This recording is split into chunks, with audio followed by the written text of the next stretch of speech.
Welcome back, Internet. First of all, I wanted to say I'm sorry that it's been a while, but the fact that it's been a while should go to show you just how much love is going into the creation of this channel, as well as the creation of each of these videos. I do hope you're enjoying the content and that you will stay with me throughout the entirety of this long video to catch up on some announcements throughout the video and at the end. And if you're back for part 2 of the Uncanny Casey's Director's Statements videos centering on Canvas for this first episode, welcome back.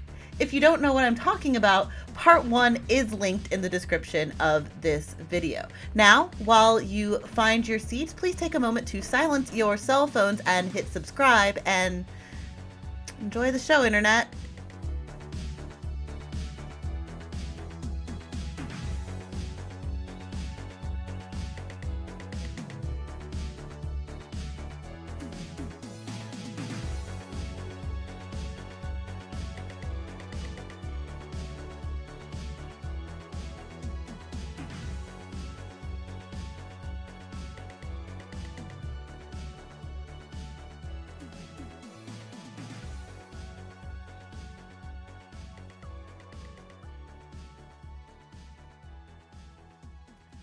All right, so maybe some of you guys remember in my first Canvas Director's Statement video, we had already talked about some of the concepts that make the plays unique, including the art stichomathea, as well as different character elements that each of the characters exhibit and how those kinds of elements fit into the context of the play. It was then, at the end of that video, that I realized I had yet to describe the plot of that trilogy of plays, and I had already had a couple to drink because it was my first big YouTube launch, and I was just kind of experimenting for how things were going to go with the channel. So I like to keep experiences the way they're meant to be. I think that there's a lot to be said for spontaneity, so to keep your experience the same as it would have been should I had finished that video at that very moment, today's video will be sponsored by King Cobra malt liquor and how much I remember of my own plays. I hadn't reread the plays or reviewed the plays when I started making the video because the purpose was mainly just to talk about them and just to analyze the plays as well as look at a little bit of footage from past productions. Now I'm just going to be going off the cuff in memory to hopefully tell you guys an accurate summary of the plays and catch you up to where we were in the director's statement video so we can wrap that up. And then remember, do stay tuned for that announcement at the end of the video about future content, as well as an opportunity to see one of my shows as live as the pandemic will allow us.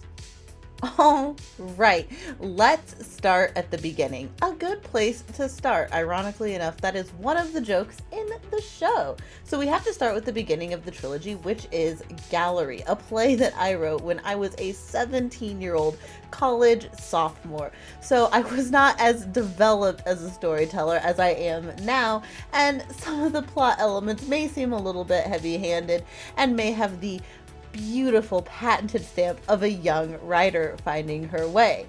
However, you gotta start at the beginning of a story, so here we go. Let's first discuss Gallery. Gallery opens us at a street corner in front of an office building and introduces us to Frank and Monica as they discuss the absent Jackson. We find out that the two are waiting to attend a meeting with an art collector interested in buying some of Jackson's work, and Jackson is running frightfully late for this meeting. Just then, in classic scene 1 opening fashion of a young playwright's play, Jackson arrives in the nick of time and the trio enter the building, presumably to attend this aforementioned meeting. Scene 2 finds us in a college classroom as Jackson is giving a guest lecture. It is here that we find out what Frank does for a living, which is that of an art professor. He has offered Jackson the opportunity to guest lecture to his students, although not so compellingly. The bell rings, the students are dismissed, and this leaves Frank and Jackson alone to discuss not only the lecture, but also Jackson's recent sale of one of his paintings to the aforementioned art collector at the tune of $5,000, an amount which is rather amazing to the young artist Jackson. The two vow to go grab some lunch, and that ends scene 2. Scene 3 finds us at, well, that lunch. I introduced the scenes as quickly as I put them to close. The guys are meeting up here with Monica, and this is the first appearance of Coffee Refill Guy. That doesn't seem very important now, but stay tuned, guys. That's very important for the rest of the course of these plays. So the gentlemen recount their story to Monica, telling her of Jackson's amazing sale of this piece at the tune of $5,000. But Monica just doesn't seem herself, and Jackson comments on this. She explains then that the gallery that her and her father run is in danger of bankruptcy, and then politely excludes herself from the lunch as she just doesn't feel up to continuing the conversation. Jackson and Frank are once again left alone, which is a rather reoccurring theme of the gallery plays, and they discuss the action that just happened on stage. It is then that we find out that Jackson has feelings for Monica, and he vows to save her gallery that she loves so much. Frank chides him for this, and this ends the first major arc of not only Gallery the play, but the Gallery trilogy, as we have met the first 3 characters that we will be following for this 10-year journey in the art school trio of Frank, Jackson, and Monica. I think this is going really well.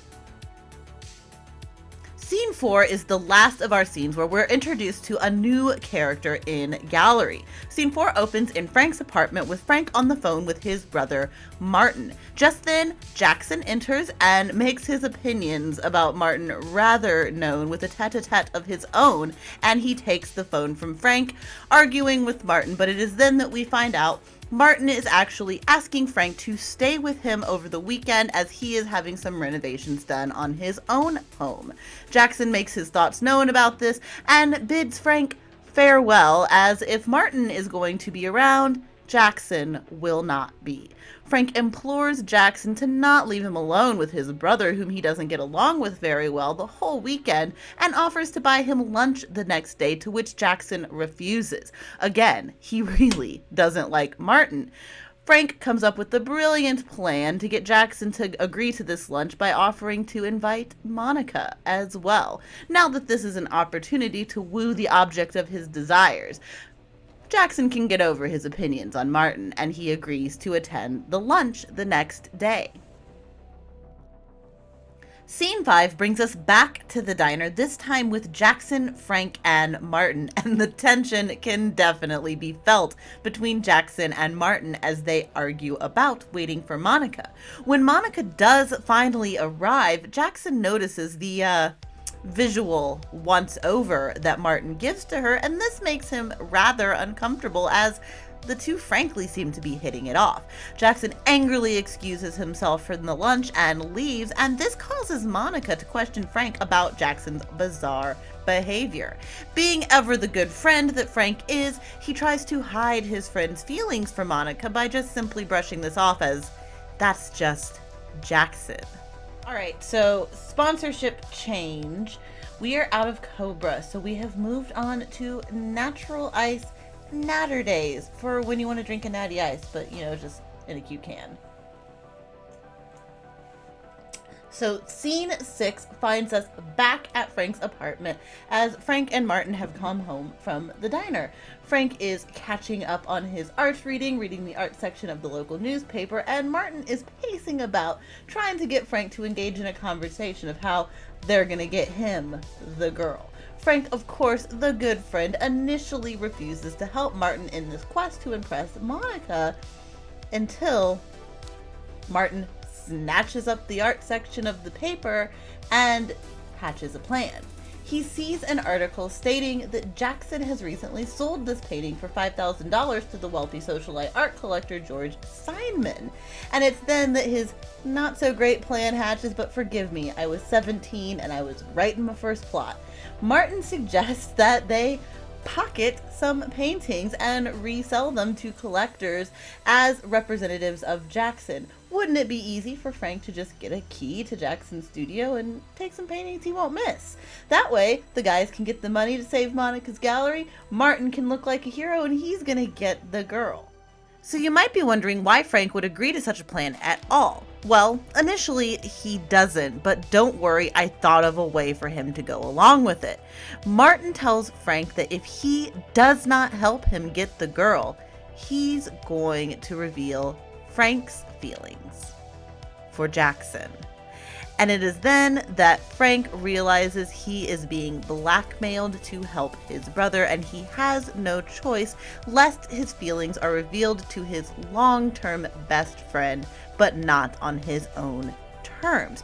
Frank agrees to help, and the boys further their plan, agreeing to get Jackson drunk, boys' night out, and at that point they will take the keys, break into his studio, and take some paintings to sell to get Monica the money for the gallery.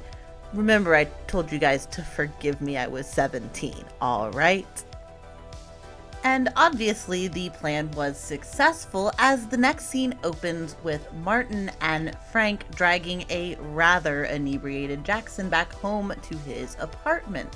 While Frank carefully puts his friend to bed, Martin searches the apartment, finding Jackson's studio key. Once the key is acquired, Martin suggests that they get out of there, but not before Jackson drunkenly admits to Frank that he is the only person in his life that he fully trusts and fully loves, just to, you know, twist that knife a little bit in poor Frank.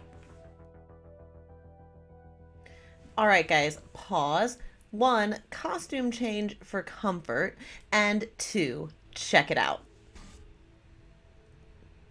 We're back!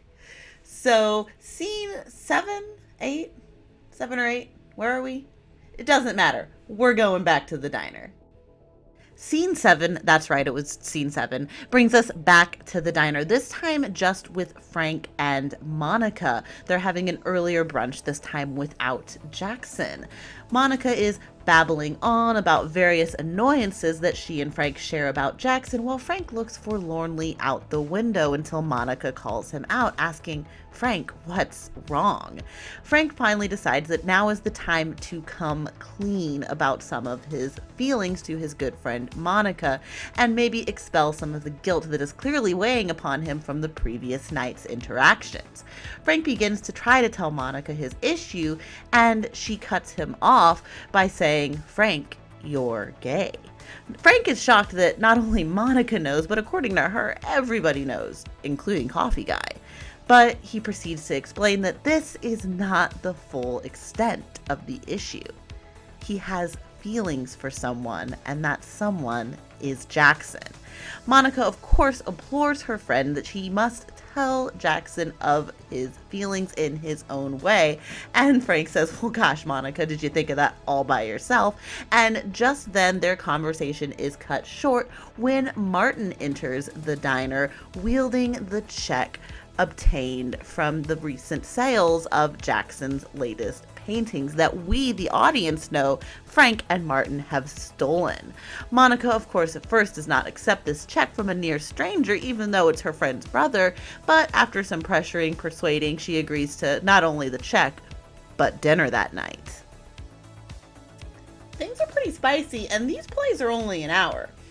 Anyway, scene 8 brings us to Jackson's apartment. He is passed out on his coffee table from the night before of drinking with the boys and is awoken by a phone call from George Simon, the collector who has been purchasing his art.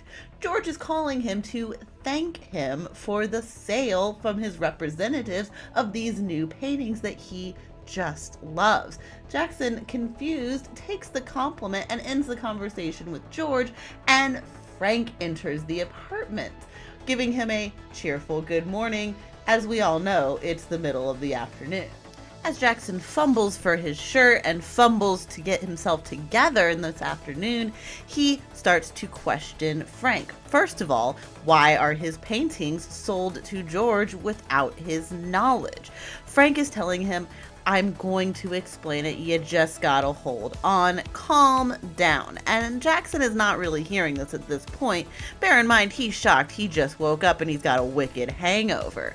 So Frank says, please sit down. I have to talk to you. It's just then that the joke from before comes back around because Jackson cuts Frank off with, oh Lord, you're coming out, aren't you? And Frank's like, wow, everybody really does know. But he says, no, that's not quite it. I need you to continue the process of sitting down. As Frank begins to continue to explain his feelings and his situation, Jackson's starting to put it together. And he says, oh gosh, you have feelings for me. And Frank says, yes, relieved, and says, and that's why your paintings are gone. Makes sense? And Jackson says, well, no, it doesn't make sense. So Frank begins to explain the whole thing as to Martin blackmailing him and saying that he was going to out him to Jackson, and Frank not wanting their friendship to be affected. Frank not wanting to lose his closest friend because things have gotten awkward. And in order to avoid awkward right then and there, Jackson attempts to smooth over the situation, reassuring Frank that things would have just been easier if he came out to him as soon as possible about these feelings. And being ever so full of himself, Jackson also ends up accidentally flirting with Frank when he, well, compliments his taste in men. It is then that Frank and Jackson share their first kiss of this 10-year story. Jackson immediately pushes Frank away, saying, I love you, I just don't love you like that.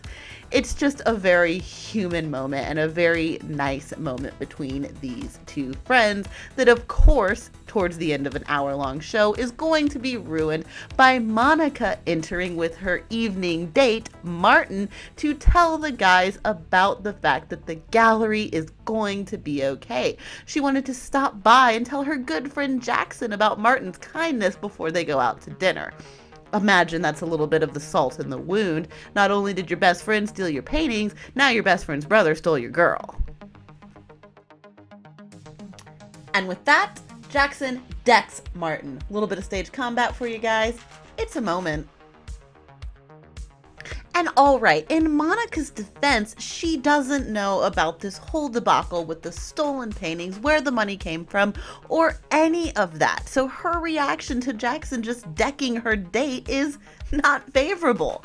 Her and Jackson get into quite a fight, and Jackson's fumbling for his words, trying to explain what just happened. Frank is trying to interject, but Monica is really angry. This guy just gave her money to save her gallery. They're supposed to go to a nice dinner, and now you got your best friend punching the guy in the face. It's not a good night for her either. So Martin and Monica make their way out of Jackson's apartment, leaving Frank and Jackson alone again.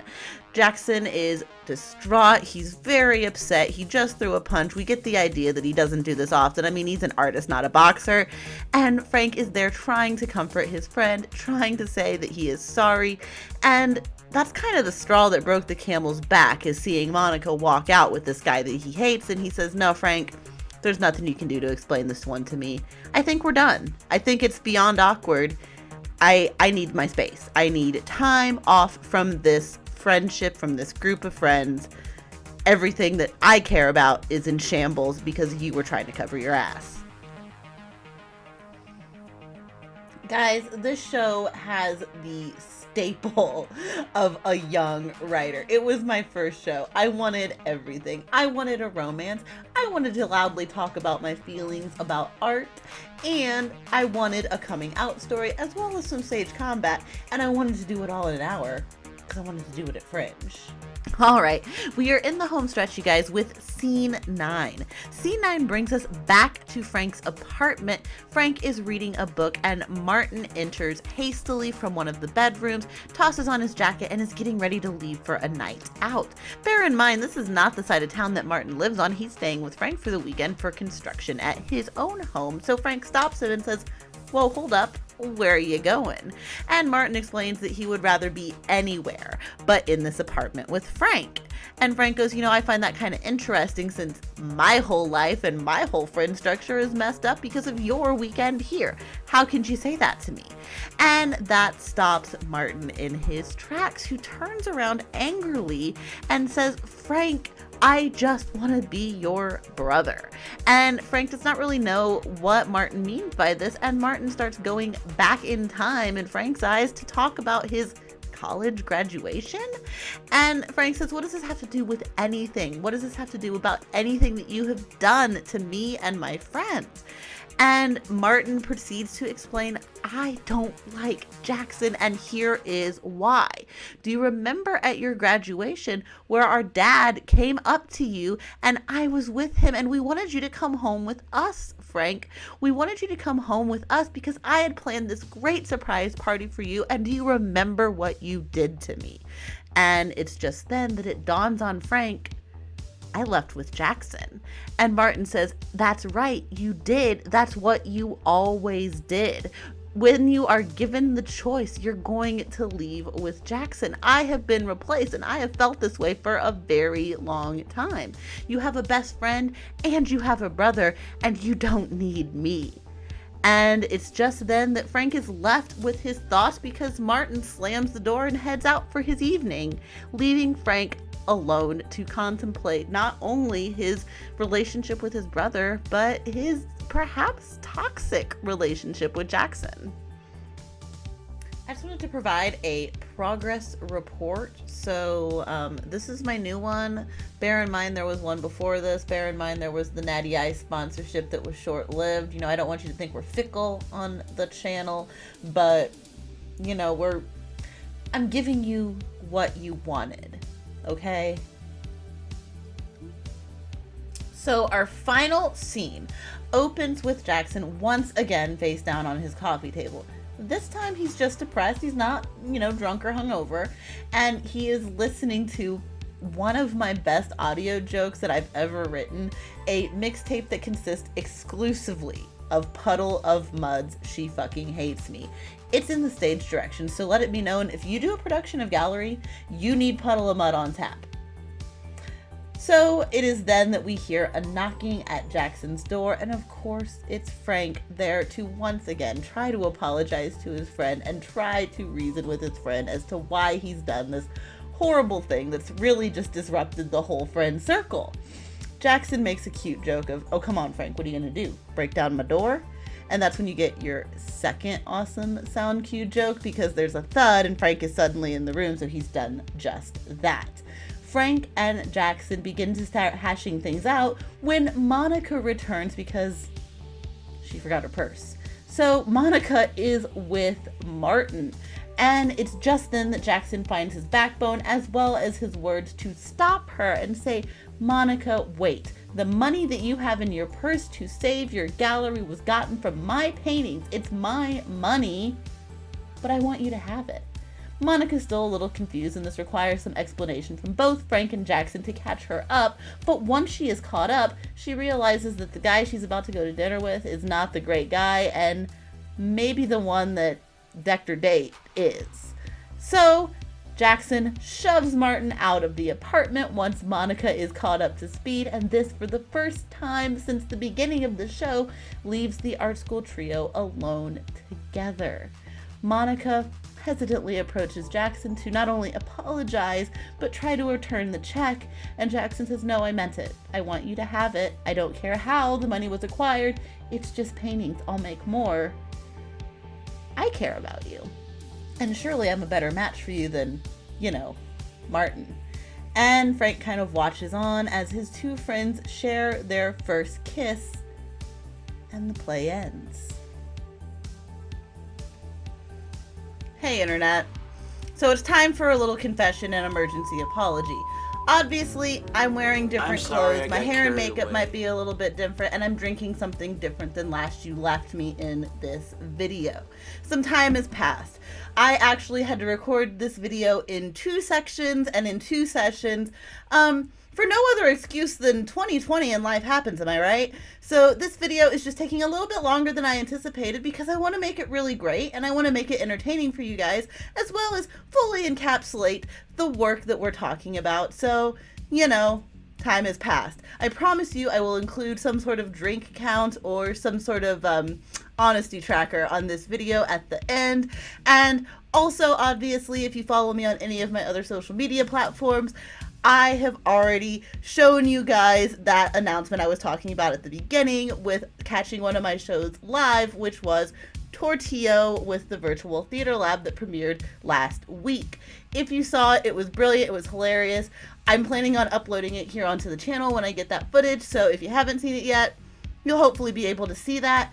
To make up for the fact that my announcement is going to be a little bit flimsy at the end of this video now, I am going to include a new announcement. So this is just kind of we're 1/3 through the video. I appreciate you sticking it out with me. Subscribe to the channel if you haven't. If you've made it this far in the video, you're probably interested in whatever I'm having to say here, so just go ahead and subscribe. We'll do it again sometime. I'm having fun. I hope you're having fun. Now, let's keep going. Let's talk about portraits, or as it was known when I first wrote it, portraits like American Gothic, 7 years after Gallery. Yeah, it just rolls right off the tongue, huh? So I'm going to cut myself off there. I'm going to be honest, I work a lot and I bit off a lot with this video. Canvas was maybe sort of a weird choice to open our director's statements with because it is the final part of a trilogy of plays, which makes it the final part of a long series of things and like really one of my major works as a writer. So I have to talk about quite a bit to really summarize and fully analyze these plays. So we're learning a lot as I make these videos and as I go through the process of making these, and I'm also sort of blazing the trail of what I even want the Director's Statements video series to be. But I do want it to be something where I can not only share my work but also feel like I'm kind of hanging out and offering some sort of artistic event for my audience, because 2020 has been rough. The good news is I am most of the way through the editing process. I know I've said that a lot and I've posted that these videos are going to be out a lot and that this was going to be a single video. So what I think I'm going to do is each of the plays is going to have a short video like this summarizing the play and giving you a little backstory of that play, and it will then conclude. So this is the one that will come out for Gallery. Next will be portraits, and then canvas, and then the conclusion of the video that will be tacked on to the end of canvas. From there, I'm going to put all of these videos in a playlist in the order that I suggest you watch them, and that will be the full culminating video series event that will give the director's statement not only for canvas but also just break down the full trilogy of the Gallery trilogy, because really it is one of my major works as a writer. So if the channel is going to have anything about me as a writer and sort of act as that as well, you gotta talk about these 3 plays, and I thought that was the best kickoff, even if it was going to be sort of a weird learning and growing journey. So if you've made it this far, I appreciate you. Please subscribe and please stay tuned later this week for the portraits video that will be coming out. And I'm going to try to pepper each video with little announcements about the channel and about some future content that will be coming out. So I'll catch you backstage, Internet.